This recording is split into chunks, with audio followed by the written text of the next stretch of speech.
各位网友，大家好，今天是2020年9月20号，星期日，欢迎大家参加王健每日观察直播1的节目。我们今天的题目是两个主题，第一个，张文宏第二波疫情是必然的，然后另外一个就是 TikTok 和微信在美国的处境，不同的处境啊。那我们先讲 TikTok 吧 ，TikTok 这个比较容易讲，因为最新发展的比较快啊，时效性比较强啊。那么 TikTok 现在是这样，微信和 TikTok 其实本质上是没有区别的，就是作为一家中国的这个互联网服务企业跑到美国来经营啊，他们本质上是没有区别的，但是他们目前的处境非常不一样啊。那我们先说 TikTok 啊，9月19号啊，美国总统川普表示已经批准了美国公司甲骨文 Oracle 和沃尔玛与这个 TikTok 的合作协议啊。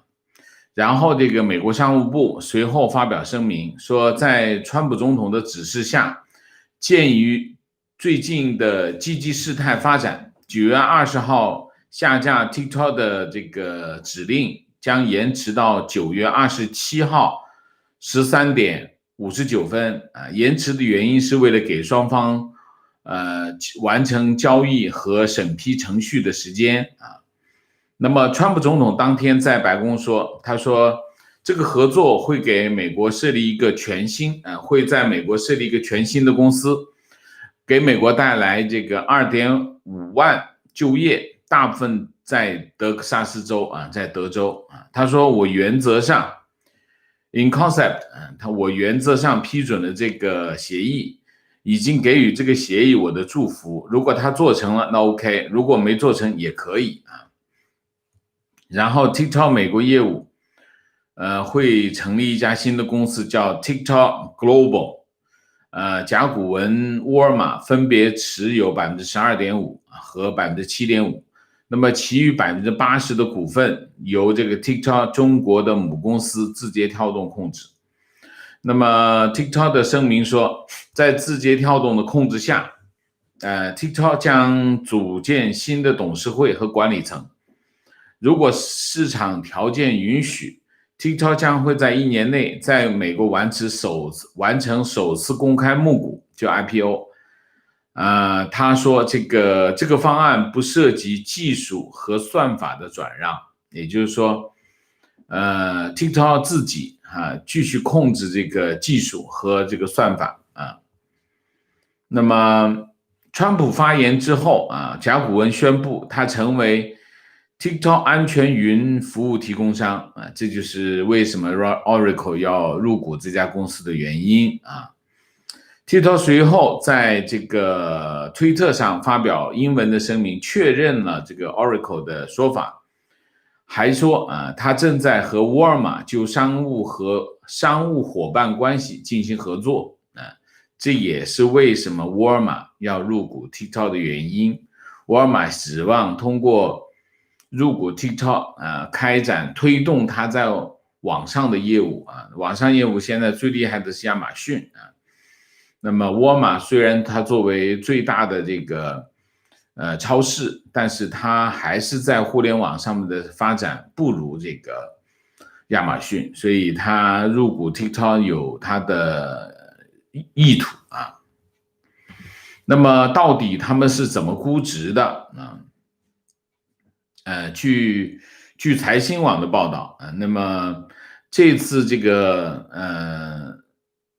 Oracle 和亚马逊Oracle 和沃尔玛入股这个 TikTok 呢，估值是625亿美元那么大约是5000亿人民币。2018年字节跳动整个的估值是多少？包括 TikTok 包括整个的海外的业务放在一起，当时2018年融资，整个的字节跳动的融资估值是750亿美元。那么现在 TikTok 就是美国业务 ，TikTok 美国业务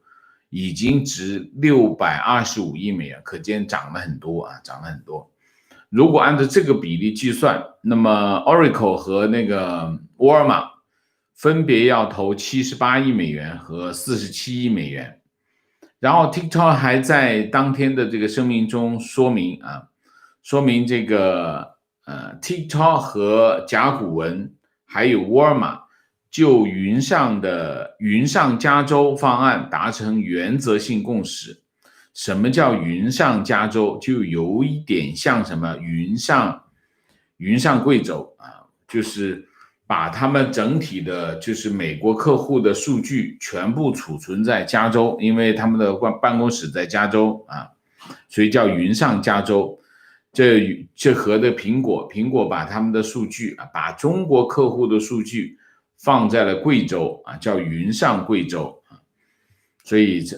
他们就叫云上加州未必呢服务器是在加州，因为他们在加州有办公室那大概是这样。然后就这里面有一个美国政府最关注的一件事情，就数据安全。Oracle 的 CEO 叫 Katz 当天发表声明说，他对 TikTok 美国以及世界各地用户的数据隐私有100%的信心，因为他们负责。这种极大的提高安全性和保证的隐私性，将使得 TikTok 用户社区的持续快速增长，使所有利益相关者受益那么卡茨曾经是什么呢？这个 Katz 曾经是川普当选后的过渡团队的成员，他跟川普的关系非常好。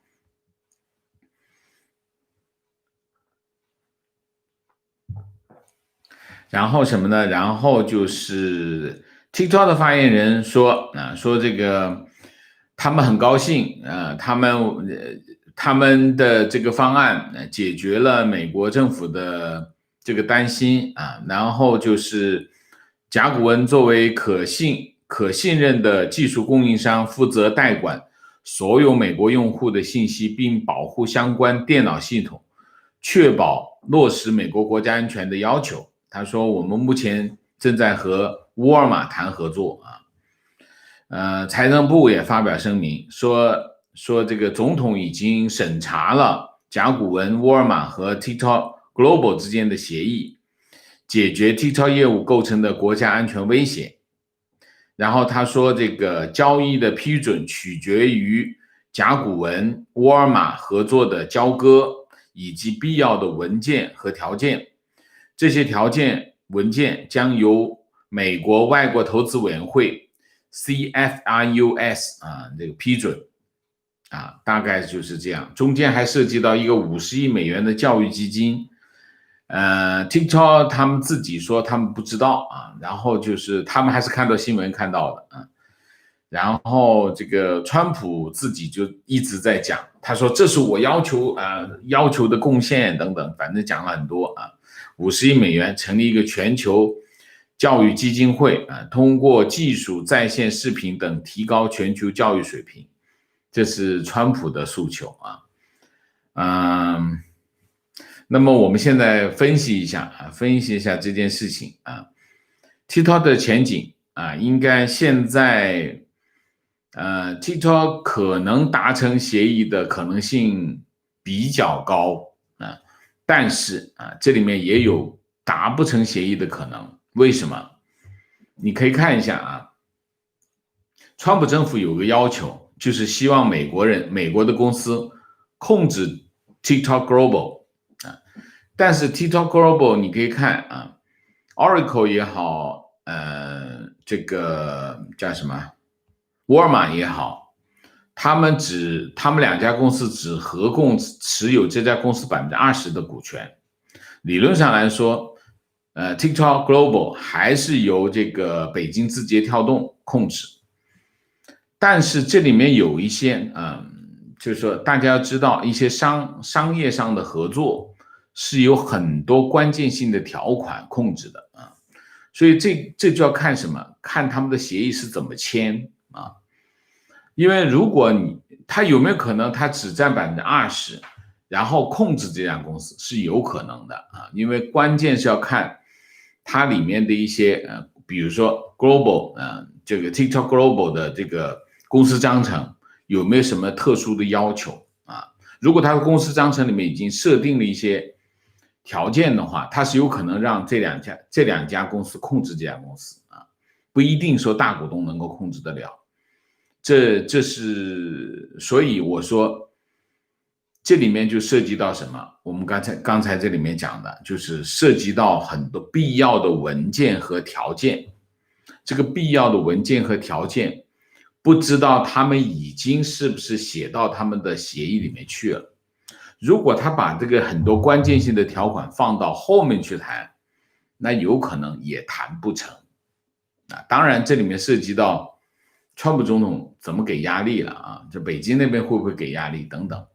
这里面就存在着一系列的博弈。不过，我们通过这一系列的博弈，你可以看到为什么 TikTok 它有可能继续在美国的存在取决于几个条件，这就和微信有很大的不同啊。微信的情况是什么？微信的情况就应该就虽然这个彭博社说这个加州法院有可能叫停这个微信的这个禁令，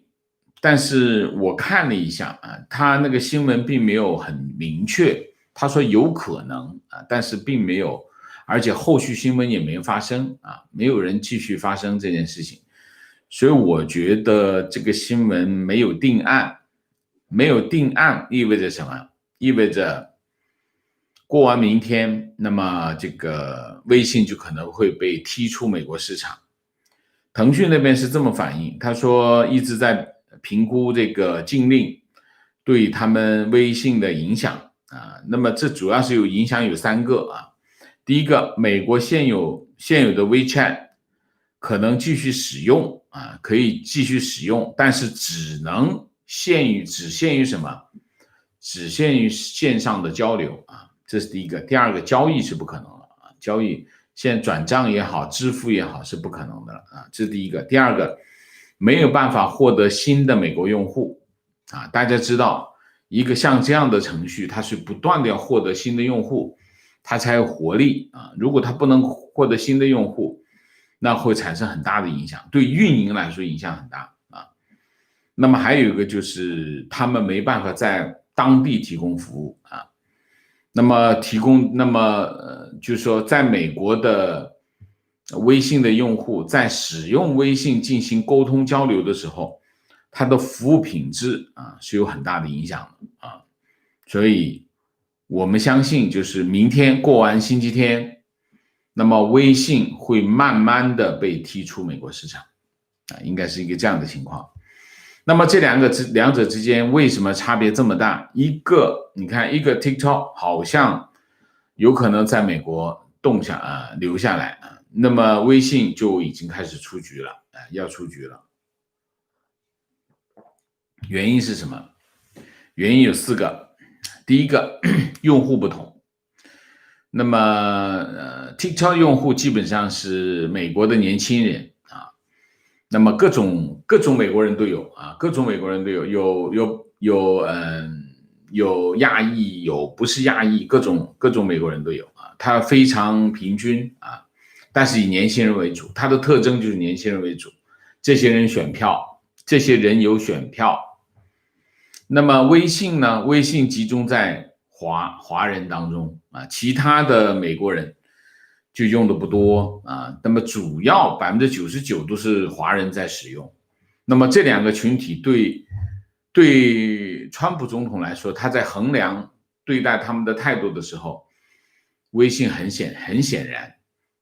把它划到了中国这一边，那么对他的打击，那么就不留情面。还有一个原因是什么？微信的这个用户主要是华人，华人有个情况是什么？华人有个情况就是投票率很低投票率很低，别以为很多华人觉得哎呀，政治跟我有什么关系政治跟你有关系如果在少数族裔当中投票率最高，大家知道是谁吗？在亚裔当中投票率最高是印度的投票率最高，投票率垫底的是整个亚裔啊，投票率垫底的就是中国人、华人。所以你不要以为大家对政治不关心，对你的生活没影响，有影响的。你看看为什么微信说禁就禁掉？因为你不投票呗啊，所以这是一个很好的推广吧啊。OK， 这是第一个，就是说 TikTok 的用户很多是选民，微信的用户很多也是选民，但是华人的投票率很低，所以对他的影响就比较小，这是第一个差别。第二个差别，在这两个交易当中啊，那由于这个 TikTok 的用户大部分都是美国人，那么美国的企业对它感兴趣，而且怎么说呢？腾讯很庞大，中国第二大互联网公司，北京字节跳动没那么大，所以呢，外国企业入股插手这件事情比较容易。腾讯那么大，想插手不容易，所以他们的处境不一样。第二个原因就是他们的结构和规模有差别啊，你这么大，我掺和不了，我没有利益在里头，我没办法把利益反映到这上面去，那你就还是出局吧。那么 TikTok 这件事情很显然，在川普总统的支持下，那么美国公司介入到这个企业当中去，那么美国人有好处，那你就活下去，这就是一个很重要的区别。一个是没有插不进去，插不了手，另外一个就是能插上手，我能够分一杯羹啊，20%的股权，而且投入也不太大啊，说不定我还能控制这家公司，那多爽，才花这么小的代价。所以这两者之间的差别，基于这两点的差别，所以微信和 TikTok 他们在美国市场的前景差别很大，原因在这里，好吧？那我们今天这个主题就先讲到这里。我们去讲讲张文宏啊，张文宏大家知道啊，在武汉肺炎疫情的过程当中，他的意见被很多人关注啊，我也很关注他的意见啊。他是复旦大学附属华山医院感染科的主任啊，就是武汉肺炎疫情就是他的领域啊，就是他的领域。就比如说钟南山并不是感染科啊，钟南山是呼吸科啊。那么张文宏是有篇文章啊，我就想把他的文章跟大家播报一下啊。我主要是把他的观点报告给大家啊，因为我在这个议题上面，我没有发言权，我基本上要看大家的意见啊。我选择了这个张文宏啊，张文宏虽然他中间有一些话说的比较叫油滑，但是总的来说，我觉得他在专业上的表现还是可信的啊。他是这么说，他的标题是疫情第二波是必然的，至少做1年打算，就是意思就是疫情的第二波肯定要来啊，跑不掉啊，而且要做1年的打算，这个影响很大，所以我也必须跟大家报告。他这么说，他说英国首相称英国已经出现第二波疫情，法国、西班牙第二波疫情已经半个多月。在中国，老百姓一直问今年冬天有没有第二波疫情，可以说第二波是必然的啊，听到啊？然后从全球范围来看，为什么这个新冠肺炎疫情控制不住，而且在国家和地方之间造成不平衡，归根结底和这次新冠病毒的特征有很大的关系啊。他说那个新冠病毒传播力非常强，但致死率不高啊，不像伊波拉，也不像 SARS， 甚至不像 H1N9 禽流感。这是因为正是这个非常独特的现象导致病毒在全球持续的蔓延啊。然后他说这个新冠病毒基本上是这样，他先对老年人发动攻击啊，然后在整个社会医疗系统瘫痪之后，才对年轻人发动攻击啊。那么这个以美国为例啊，美国85%死亡病例都是55岁以上的人群。到8月23号的数据啊，15万死于新冠的美国人当中，24岁以下的只有309人啊，24岁以下，这个水平呢，比这个重症的流感还要低一点啊，这是一个。但是在墨西哥，55岁以下的死亡人数占总体的70%。那么为什么？因为整个医疗系统出现了过载和瘫痪的情况，所以这个墨西哥55岁以上的人占主体，死亡人数占主体啊。那么所以呢，在这种特殊的情况下，美国和一些其他国家的年轻人在外就无所谓啊，实施隔离也做不到啊。但是在中国不同，在中国呢，必须100%的隔离啊，这就是你可以看到中国很多的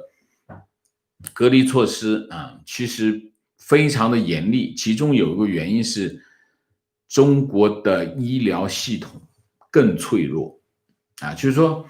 中国的医疗系统更脆弱，它的支撑水平更低，所以它在整个疫情一出现的情况呢，他就马上进行100%隔离啊。他说为什么会是这个呢？这个策略就是1个月之内一定要搞定啊，1个月如果搞不定，这个小火苗烧起来就会呈现指数曲线啊，指数曲线。所以这就是为什么中国一出现一个几个人3、5个人的病例，马上全面封闭的原因就在这里，这就必须1个月之内搞定，这是他们内部的指引啊。那么他接下来会怎么样啊？接下来原则上，张文宏说啊，原则上这轮疫情还要蔓延，还要延续相当长的时间啊。在感染科专家的眼中，80%的人是无症状，是非常恐怖的事情。就是新冠疫苗啊，疫情啊，就是武汉肺炎疫情，80%的感染者是没有症状，那就非常可怕啊。其实从这个角度来说，其实真的就是说，大家除了戴口罩、勤洗手、出去的时候保持社交距离以外，真的没有太多的事情可以做，因为你真的不知道对方有没有是不是感染者啊。所以他这么说，他说传播力如此之强的病毒会一直存在。西方的做法是等待疫苗，疫苗出来之后，对脆弱人群予以保护，死亡率就会降下来，降到常规性流感水平，也就是总体死亡率在0.5%以下。但是这个时间点1年之内达不到，因为疫苗要做好，然后建成供应链，然后再铺货。需要时间啊，而且美国研发的疫苗需要冷链，大家知道什么叫冷链吗？就是冷库啊，就是运输过程当中必须用冷链的车辆啊运输啊，所以呢，这个活性要求非常高。中国的灭活疫苗还好，就是灭活疫苗就是不需要冷链，但它活性不行。活性不强，我们经常讲的什么呢？我们经常讲这个疫苗造假。疫苗造假其实不完全是造假，是疫苗没有达到它的标准，或者说它没有用完备的储存方式，导致这个疫苗失去活性。所以中国所谓的疫苗造假，经常出现的疫苗造假是疫苗达不到要求，达不到标准，然后这个医疗的管理部门又没有监管到位，这就造成什么？这个疫苗打了还是感染了，还是死掉了，就是没有实现保护的效果啊。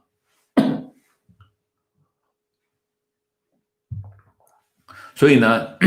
张文宏说，他说因此对于这个世界的预期，做1年的打算应该是最低的限度啊。这是张文宏说。张文宏最后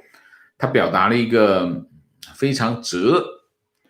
哲学层面的含义啊，表述啊。他说，世界具有极大的不确定性，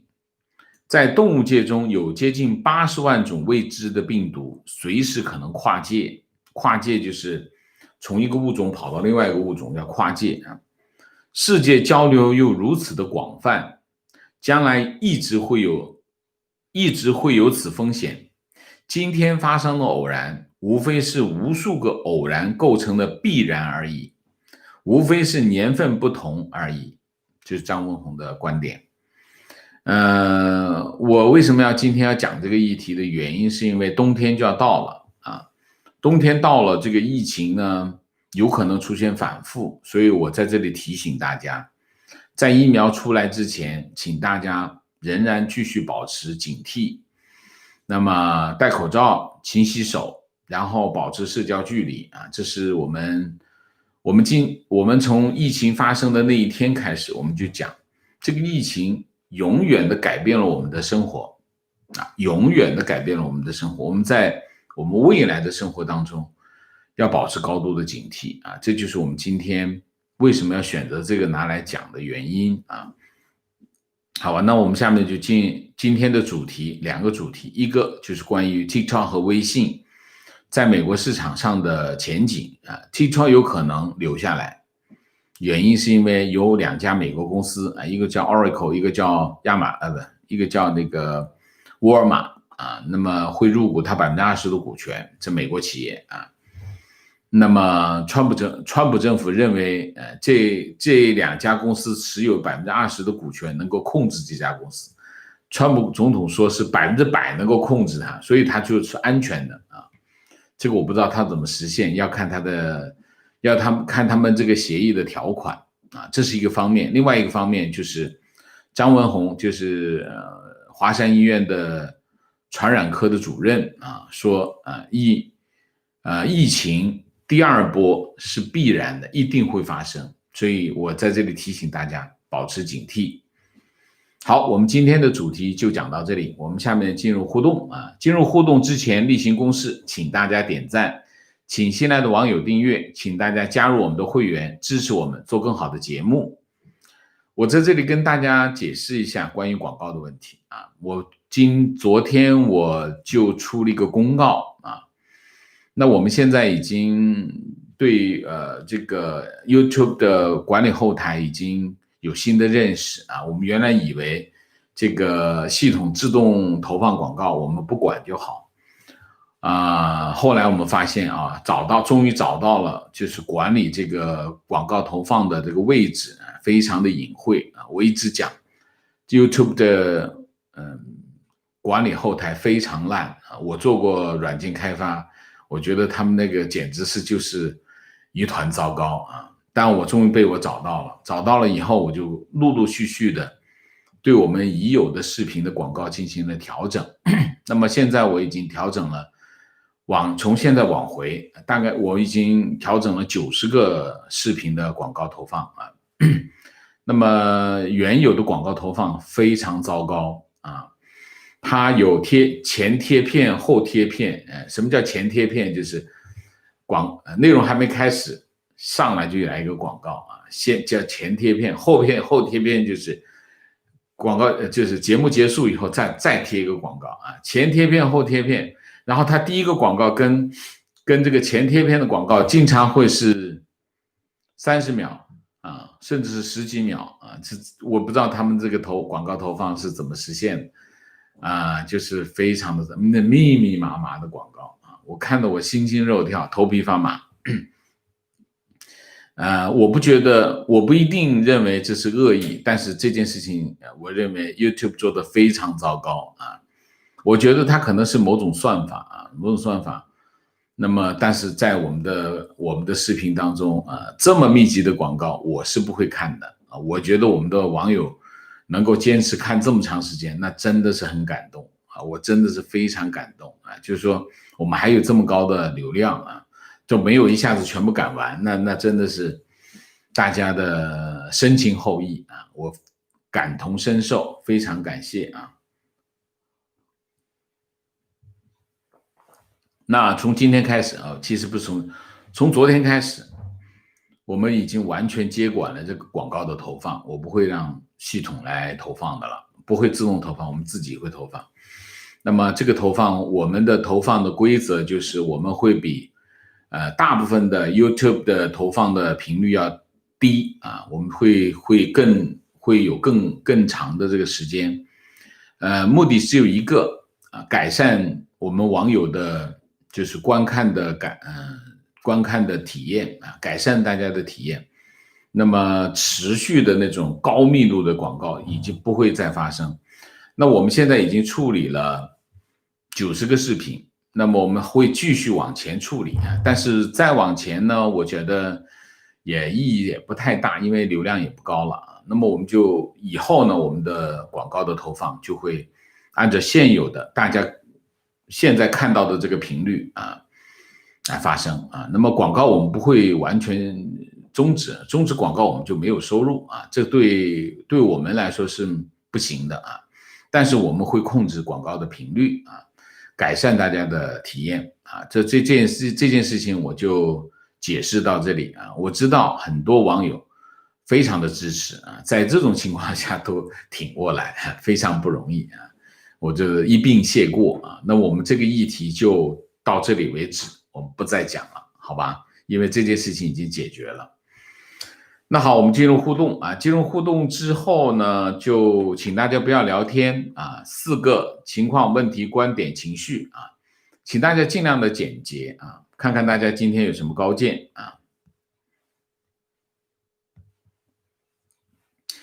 明谢三根同，谢谢以林 L， 谢谢王老师，感谢你，多保重身体还再跟大家报告一下昨天会员直播呢就暂停1天昨天偏头痛所以就停了那么今天我身体没问题了，已经好了，睡一觉就好了还有一些网友非常关心我提出来我们2天1天2次直播可不可以改成一期这件事情我其实酝酿了很长时间我印象中我原来就预期说当我们的这个订阅超过20万的时候，我们就改成一期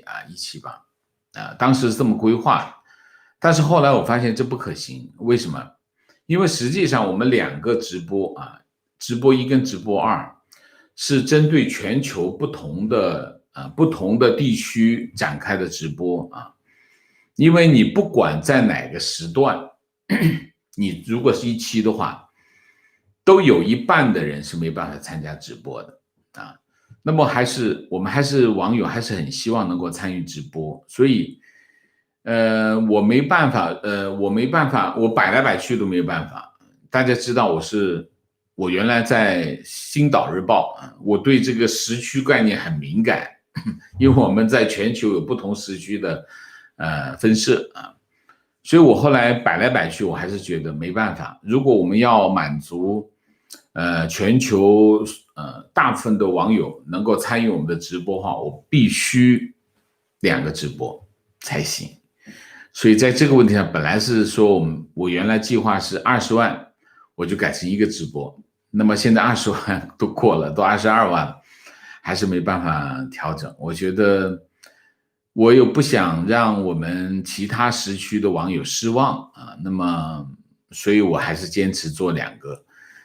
坚持做2个，对我目前来看是可以承担的，承受得了的。但问题是，最大的问题是，如果我想做别的事情，你比如说我最近不是准备开始筹备我们近代史的这个准备嘛，我就有点紧张时间就不大够是这个问题。我现在正在考虑怎么去调整我的时间，好吧，感谢大家的关心啊，感谢大家对我的关心啊，我会尽量的把时间安排好啊，谢谢大家。好，我们现在进入互动啊。提问：如果把微信从应用商店里下架，意味着安卓系统的新手机可以通过第三方软件安装微信，而苹果不一定可以。有人猜测可以去中国的应用商店下载，但是有待考证，这样是否对苹果不公平？那微信是这样，微信你在美国的所有的手机的下载商店都看不到微信的啊。那你说我跑到这个中国的下载商店去下载可以吗？理论上是可以的啊，理论上是可以的。但是啊，如果他真的要去阻止它，就是让你没办法访问到那个微信的下载，能不能做到？是能做到的啊。所以就不知道美国政府是会下令对方要做这个动作，还是他去做这个动作。我觉得更多的可能性是美国政府会给全世界的下载商店发一封信，说你不能够让美国的用户访问到你的微信下载的这个链接啊，我觉得他可能会这么干啊，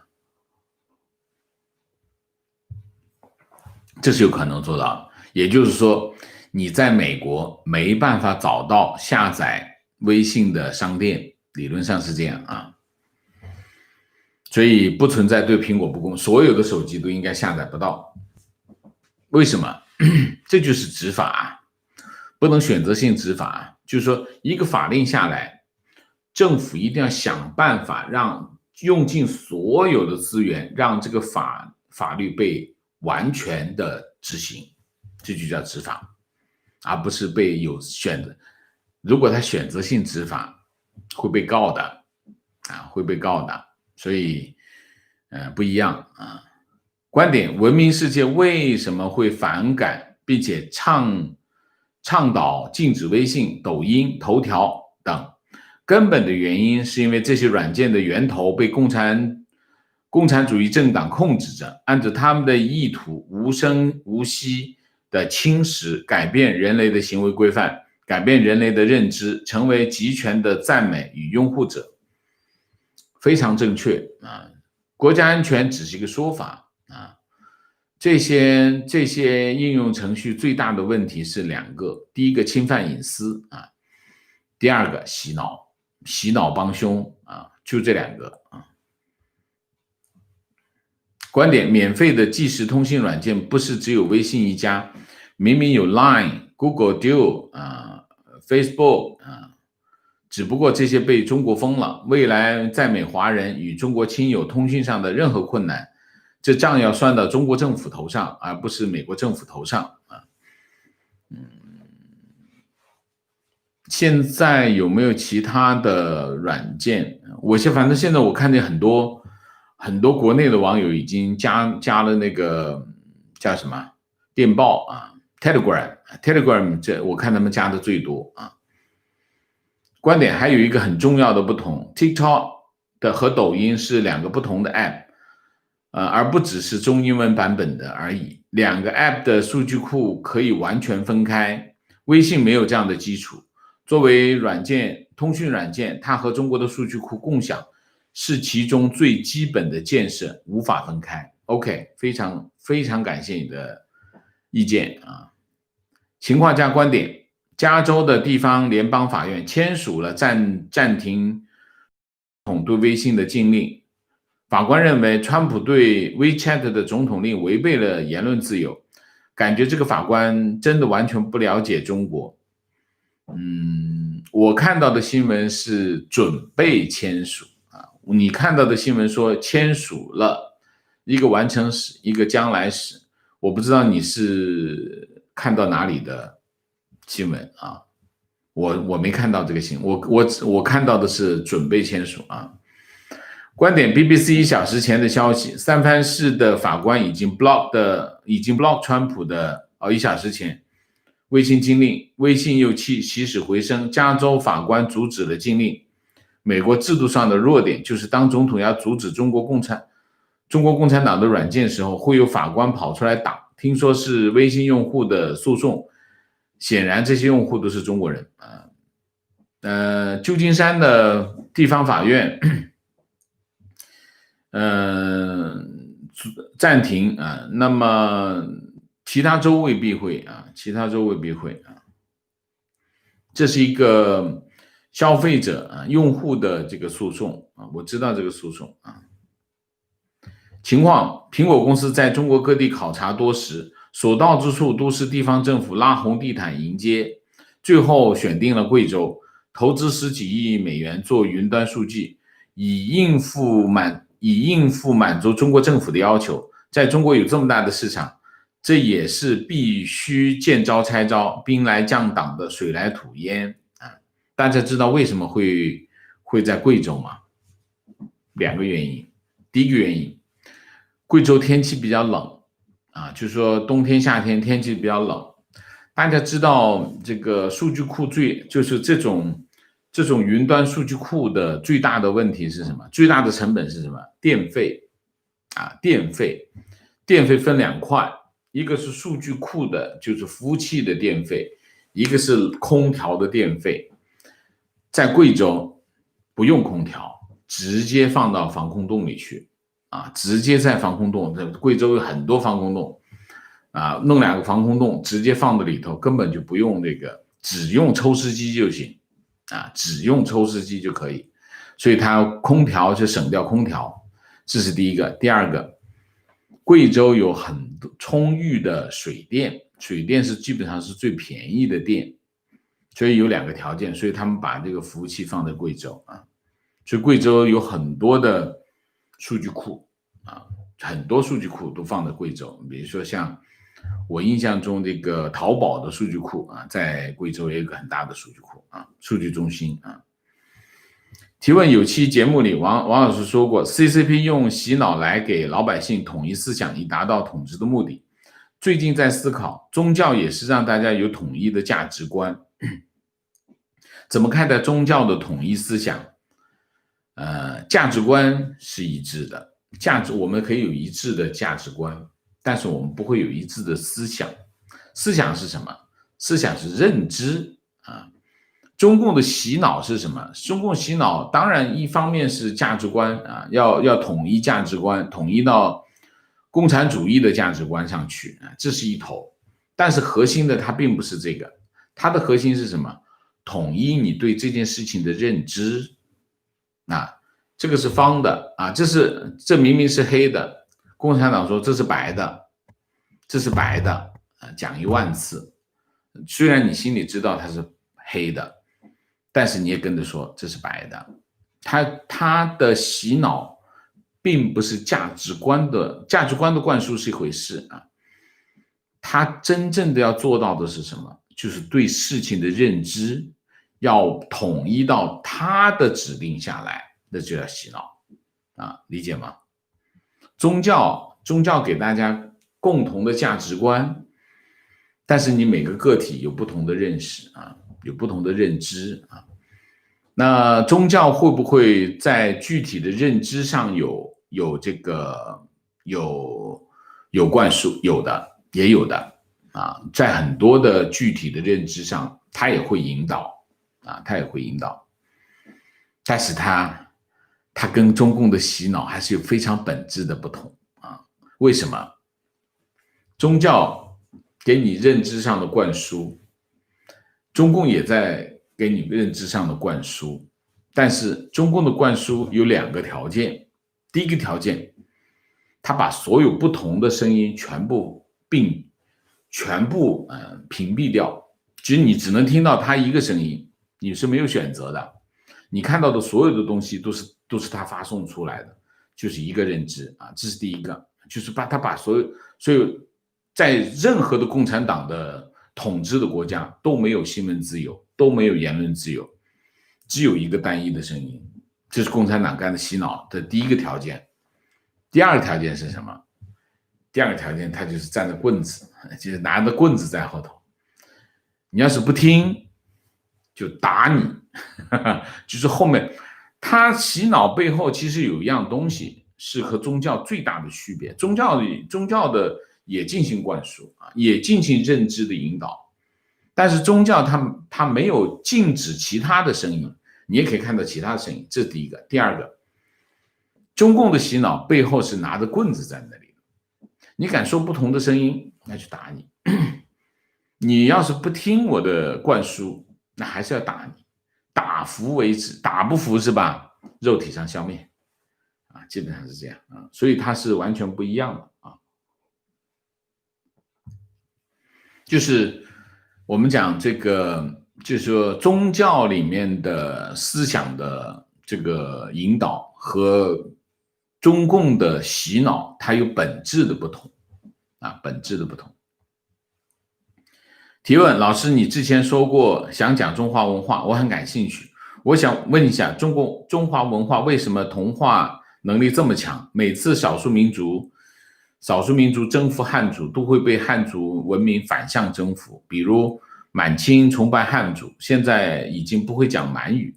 只会讲国语。还有老师网上关于南方少数民族的东西不多，老师能讲讲吗？寥寥人啊，壮族不一等。第一个，这个说这个汉族被这个少数民族征服之后，然后又能够反向征服啊，这是汉族人的自我安慰啊，自我满足啊，精神胜利法啊。少数民族没有那么崇拜汉族，汉族在少数民族眼里是下等民族啊，就是比如说元朝啊，就比如说蒙古人统治这个中原中国的时候，中国人应该是第几等？我印象中第5等啊，最后一等。那么满清统治中国的时候，中国人汉人也是最低等啊，所以基本上他们的态度是能用的我就用，不能用的就消灭啊，就基本上是这样。你说我们现在讲的这个汉语啊，满语已经没有了，是的啊，这里面当然跟很多条件都有关系啊。他们有没有被汉文明、汉族的文化同化？有啊，某种程度上有。但是作为一个满族100-200万人统治这么大的国家啊，他会被影响，但是他对中国人的影响更大。对汉人的影响远远比汉人对他的影响大，所以在这个问题上，我觉得我们可以好好探讨一下啊，可以好好探讨一下。但是讲中华文化这是个很大的题目啊，我们不可能做一个系列的题目来做，因为我们毕竟还是个新闻节目。但是我会经常的在我们的节目当中穿插一些这方面的看法。我也没有系统的去研究，所以我不可能给大家系统的讲这件事情，我只是有一些想法看法啊，因为平时也会有一些思考啊，好吧。观点：宋后少数民族征服汉民，虽然看似被汉文化同化，其实只采用了汉文化中专制奴化的部分，优秀者如民本思想则一律销毁。比如乾隆编《四库全书》，汉人做了奴才，还沾沾自喜，以为精神胜利了。长期的奴化逆淘汰，导致汉文化不断走向堕落。OK， 观点：宗教的价值观是用来要求自己，共产党刚好相反，用来要求别人，自己却不遵守。正常的宗教不会逼你信，而是你要离开就离开。宗教不像共产党一样，你不听话就把你抓起来，是这样的啊。提问：虽然知道国内前景堪忧，但又没有胆量卖掉房产，独孤一掷移民，请王老师给像我一样纠结的人打打气，谢谢。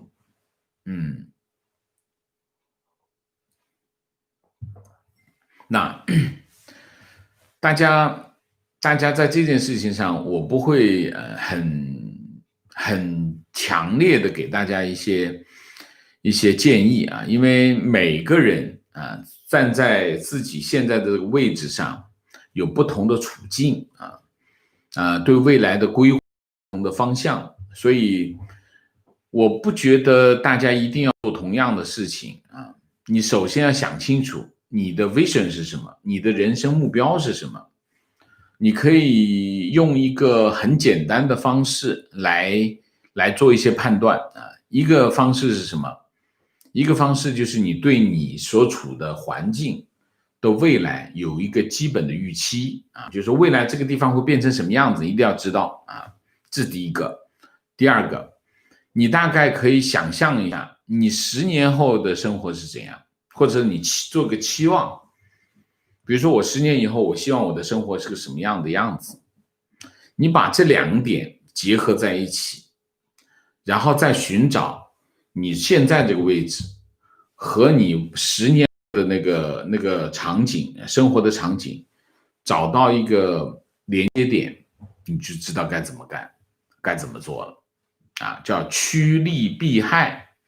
啊。所以我并不觉得所有人都要做同样的事情啊，我只是有一些规避风险的动作，我会一直提醒大家，比如说不要去买理财产品啊，不要买基金产品啊，远离这个资本市场，就现在风高浪急，大家小心。总之我会经常提醒，但是大家该怎么做啊？大家还是要自己独立思考，根据自己的情况因地制宜去做一些判断，好不好？你不能够指望任何人一劳永逸的问一个高人，然后他给你一个完美的解决方案，或者是给你超过你智力的方案，不会的，你找不到这样的答案。你最好的答案一定是你自己想出来的答案啊，好吗？情况：第7次全国人口普查将于11月1日正式展开。国家统计局局长宁吉喆表示，第7届全国人口普查是我国人口发展进入关键期开展的一次重大国力调查啊。我所在的社区前几天开始招聘大学生兼职普查员，薪金3000人民币1个月，还可以啊，还不错啊，还有钱拿。提问：王老师你好，请问一个题外话，您曾经作为企业管理者，能分享一下怎么做个好的销售员工？像您一样分析问题有不同的维度和逻辑性，这个应该怎么去练习？希望给谢谢。练习很难练习吧？那我以前在单位啊，我通常会跟我们员工讲两个情况啊。一个情况就是我们对员工的要求的底线在哪里，还有一个就是我们会告诉员工啊，什么叫好员工啊？我给大家分享一下这个啊。我们的底线是什么？底线就是第一，你要有专业，就是说我们是一个媒体啊，媒体专业，你就必须完成，你能够利用你的专业解决你工作中遇到的所有的问题，这是第一个。第二个，你的工作态度啊，态度是最重要的啊，就是你要有专业的态度，这是第二个。你不会没关系啊，我们可以教你，但是如果你态度不端正，你没有专业的态度，那就没办法。这是第二个，就是第一你要有能力，第二个你要有态度，第三个什么？第三个就是你要能够跟其他人合作，因为我们是个团队啊，就这3个就是我们的底线，就是我们对我们的员工，如果这3个有任何一个达不到，他都必须离开，因为没办法工作啊，没办法完成他自己的任务。所以能力、态度、团队精神、合作啊，这就是底线啊，所有的人不能碰啊，所有人在这个问题上做不到的话，他就必须离开。这是第一个，就是我们的底线在哪里。第二个，什么叫好员工啊？你理解一下啊，好员工有3个，也是3个条件。第一个，这个员工他能够完成，他能够做到其他的员工需要做到的事情，就是说他有更多的功能，这是好员工啊。就是说，他能够帮助其他人完成他们的工作，就是他有更多的功能，这是第一个。第二个，在关键的时候冲得上去，顶得住，手不会发抖，哈哈，这个很重要啊。一个好员工就是在重要的时候，他的表现是正常的，他能够把他平时的训练、平时的专业能力表现出来，就是能够扛住压力啊，这是第二个。第三个，有大局观，就是不怕吃亏啊。这就是好员工，就是说你经常有谁谁谁，你过来，你帮我把这个搞一下。当然，你的领导让你来做这件事情肯定有原因的，不会无缘无故的。你愿意把你手上的事情放下来去做这件事情，这是有大局观，就是说要有大局观，一岗多能，然后是什么？还有一个就是关键的时候扛得住压力。这就是好员工，能够做到这3点啊，至少可以做个小组长吧，大概是这样。所以我不觉得我们每个人都要做很厉害的人，不是的啊。在一个单位，你能够在这个事业上有发展有成长啊，其实不是说你因为你特别厉害，厉害的人永远是极少数。大家记住，在一个团队当中，厉害的人永远只有那么1-2个，大部分人都没那么厉害啊。你也别指望你特别厉害啊。但是你就算你不厉害，你也可以做一个好员工。好员工才有前途，在一个单位才有前途。大家记住，不是厉害的人在一个单位有前途，是好员工在一个单位有前途，好不好？我就给你这个建议，你参考一下，就是说你怎么样能够在一个单位，在一个企业里面能够有更好的发展。大家想一下，不一定是那把最快的刀，你用的最多的刀不一定是那把最快的刀，是用的最顺手的刀。这是用最顺手的刀，一定是放到最显眼的位置，你说呢？好吧？观点，王先生回答墙内网友关于该不该移民的问题太 nice 了。要知道，任何时代判断未来形势永远是那少数的5%。如果你觉得很纠结，恭喜你，你就是那95%选错的。OK， 啊，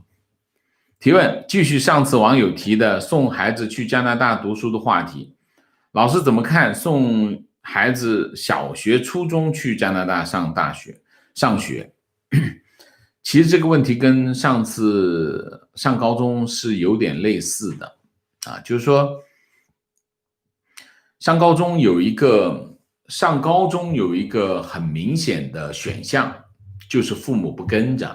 啊，父母不跟着，就是有一些孩子独立性比较强，父母也比较放心，那么他多一个选项就让孩子自己去。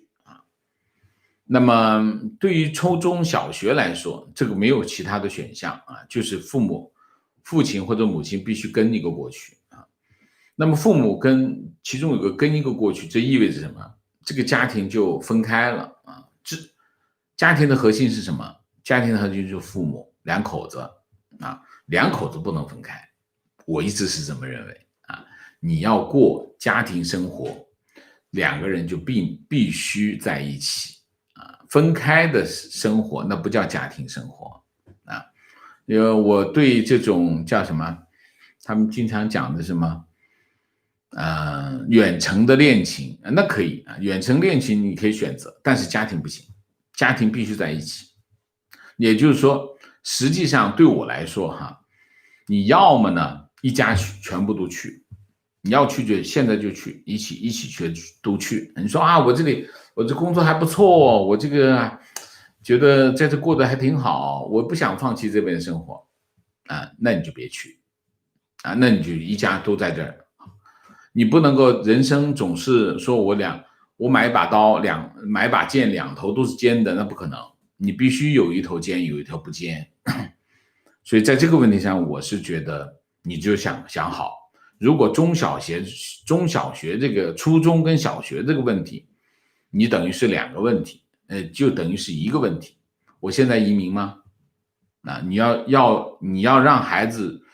在初中和小学去加拿大读书，那实际上这个问题是我需要家庭移民吗？实际上在回答这个问题，而不是让他们去读书的问题。在我来说是这样，因为我不能接受家庭分开，家庭分开那不是家庭那个对孩子也没好处，对家庭没好处，孩子也没好处情绪大概从疫情前后发现王老师的频道，至此每天听您的节目已经变成一种习惯，感谢老师的博学严谨的专业态度，教会有很多，受益匪浅。跟国内父母通话的时候，本想慢慢的跟他们交流一些我不同的想法，但完全没想到他们歇斯底里的骂我，简直把我当成了卖国贼，觉得我在国外生活几年就高人一等，就忘本，真的让我难过的大哭，真的特别伤心，连自己的父母都这样。第一个还是要注意方法你没有人比你更了解你父母，所以其实他们的价值观，他们的看法你应该很了解。好，OK， 以这个为前提，我不觉得你需要跟他们进行一个思想教育你可以去提供一些选项，帮助他们慢慢的去实现不能够操之过急，这是第一个。第二个，高人一等这个说法肯定是其中有一个你在言语上让他们觉得很受伤保护他们是做儿女的应有的这个职责所以在这个问题上，请你谨慎的处理这件事情不能粗暴慢慢来，日子还很长，对吗？好，明谢 JTL， 谢谢，祝王先生身体健康，祝愿国内外的好人一生平安非常好阮光能，谢谢GK， 谢谢王老师客观理性的分析，请王老师喝杯咖啡，谢谢郭喷塞，谢谢姥姥王，谢谢向网友野猪致意，我成天都说要吃了它，多年前去匈牙利访问，他们在院子里用铸铁锅柴火野猪肉炖浓汤，太美味了 OK， Julie S 谢谢，雪团 Snowball 谢谢，推荐一下 Signal， 最近和墙内的朋友试用，感觉还不错Signal John Snow 谢谢，王先生请考虑一下能否一天一档，身体是革命的本钱，细水长流，请王先生保重我刚才解释过了谢谢曾明奇谢谢 John Snow 谢谢小扳手辛苦了，请喝一颗冰镇椰子黄征培谢谢。好，今天的节目就到这里，感谢大家的参与，我们下个节目再见。再见之前请大家点赞，请新来的网友订阅，请大家加入我的会员，支持我们做更好的节目，做更好的自己，谢谢大家，谢谢